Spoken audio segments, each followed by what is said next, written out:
Chers amis de Cathode TV, bonjour. Nous poursuivons nos interventions en rapport avec la journée mondiale de la vie consacrée. Ce matin, nous recevons le chanoine Pierre Bivouli de l'Institut du Christ Roi Souverain Prêtre. Monsieur le chanoine, bonjour. Bonjour. Peut-être vous présenter s'il vous plaît. Alors, je suis le chanoine Pierre Bivouli, prêtre de l'Église catholique dans l'Institut du Christ Roi Souverain Prêtre, actuellement en charge à la paroisse Notre-Dame de Lourdes de Libreville en tant que vicaire. L'Institut du Christ Roi Souverain Prêtre, on n'entend pas souvent beaucoup parler, peut-être les gens vous connaissent, mais seulement peut-être de visu. Peut-être nous expliquer c'est quoi l'Institut Souverain Prêtre, combien d'années déjà installé au Gabon, quelles sont les activités, le charisme, etc. L'Institut du Christ Roi Souverain Prêtre est une société de vie apostolique érigée canoniquement depuis le 1er septembre 1990 et de droit pontifical depuis 2008. Cet institut est né du désir de servir l'Église en procurant la gloire de Dieu et la sanctification des prêtres dévoués aux âmes.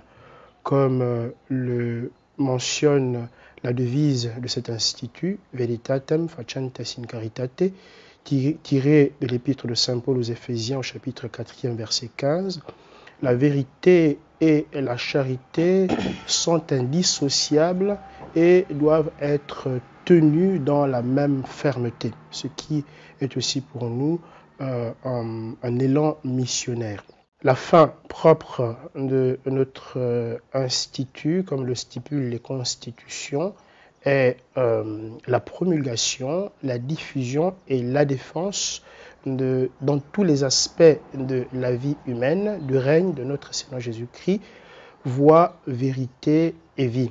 Et pour nous enraciner dans cette doctrine authentiquement chrétienne, l'Institut du Christ Roi a donc voulu se mettre sous le patronage de l'Immaculée Conception et a en outre 3 autres saints patrons que sont Saint Benoît, Saint Thomas d'Aquin et Saint François de Sales. Tous les 3 qui sont des véritables modèles dans la vie d'oraison et de prière, dans la science, mais aussi dans la diffusion de l'Évangile de notre Seigneur. Et ces saints patrons nous aident également à avoir une juste appréciation des choses en nous arrêtant sur la beauté et autres. D'accord. Peut-être nous parler de la répartition géographique de l'Institut du Christ Roi Souverain Prêtre au Gabon sur l'ensemble du territoire national, j'entends. Ouais. Alors là, l'Institut du Christ Roi est présent au Gabon dans 2 diocèses, le diocèse d'origine, le diocèse de Mouila, et l'archidiocèse de Libreville. Le diocèse de Mouila, nous y avons un prieuré, la maison Sainte Thérèse de l'Enfant Jésus, située en l'ancien évêché au Val-Marie de Mouila, en allant vers le lac Bleu pour ceux qui connaissent. Et à Libreville, nous avons la paroisse Notre-Dame de Lourdes, située entre Estéfo et Rio. Voilà, nous sommes 5 prêtres entre les 2 apostolats, 2 à Mouila et 3 à Libreville. Nous avons également une petite école depuis l'année dernière, Notre-Dame des Békélia, sise au quartier Odeguégué. D'accord. Monsieur le chanoine, on évoque également ce côté purement, comment dire, à part. Voilà, parce qu'on parle de l'Institut comme un endroit où on fait la messe dos aux fidèles. Peut-être expliquer cette différence avec le culte, sinon la messe ordinaire en fait.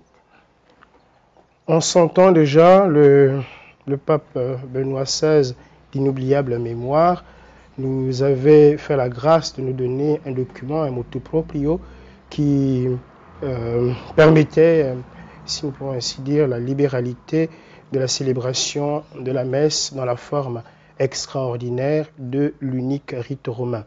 Et c'est un rite multiséculaire qui a bercé non seulement l'enfance, mais aussi la vie de plusieurs de nos saints que nous vénérons encore aujourd'hui et qui sont bien mentionnés dans le martyrologe ou dans les différents catalogues qui sont à notre connaissance. Et c'est donc une richesse pour l'Église de garder cette forme liturgique de la célébration eucharistique et de la transmettre aussi aux générations qui, en fait, risquent de ne la connaître que dans les manuels ou dans des bouquins. Mais cela se vit encore aujourd'hui et nous en sommes des témoins vivants, si on peut ainsi dire. Et cela doit donc être vu comme plutôt une bénédiction du ciel. On pourrait avoir l'impression que Notre-Dame de Lourdes n'est pas ouverte à tous. Est-ce que c'est une paroisse qui fonctionne comme toutes les autres, avec des fidèles peut-être qui viennent de partout, c'est un endroit consacré, réservé? Comment ça se passe? Là où est l'évêque, là est l'Église. Nous avons eu la grâce et la particularité de recevoir son Excellence Monseigneur Jean-Patrick Kibaba au mois de novembre dernier, lequel est passé au sein de la paroisse Notre-Dame de Lourdes pour assister à la messe que célébrait le supérieur et fondateur de l'Institut du Christ roi, la personne de Monseigneur Gilles Vaque. C'est donc une paroisse à part entière de l'archidiocèse de Libreville et nous avions d'ailleurs eu également cette grâce du passage de Monseigneur Basile Mvé en son temps qui venait donner les confirmations aux dates qu'il avait choisies.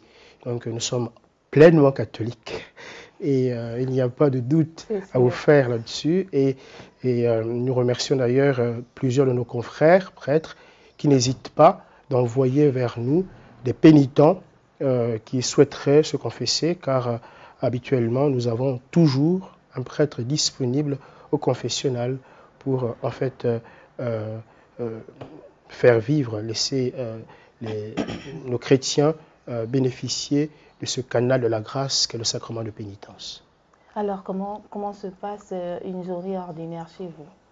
Alors une journée ordinaire chez nous, écoutez, nous allons déjà prendre la journée du dimanche, car dimanche est le premier et le grand jour. Tout aspire, tout converge et tout découle de cette journée comme en fuseau. Et nous, pour le dimanche, nous avons trois messes déjà. Une messe à 8 heures, la grand-messe à 10 heures avec prêtre, diacre et sous-diacre, et la messe de 18 heures précédée des vêpres et du salut du Saint-Sacrement.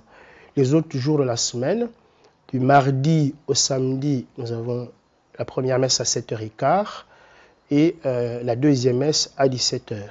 Pour les offices, nous avons l'office des laudes, l'office de sexe, l'office des vêpres et l'office des complis.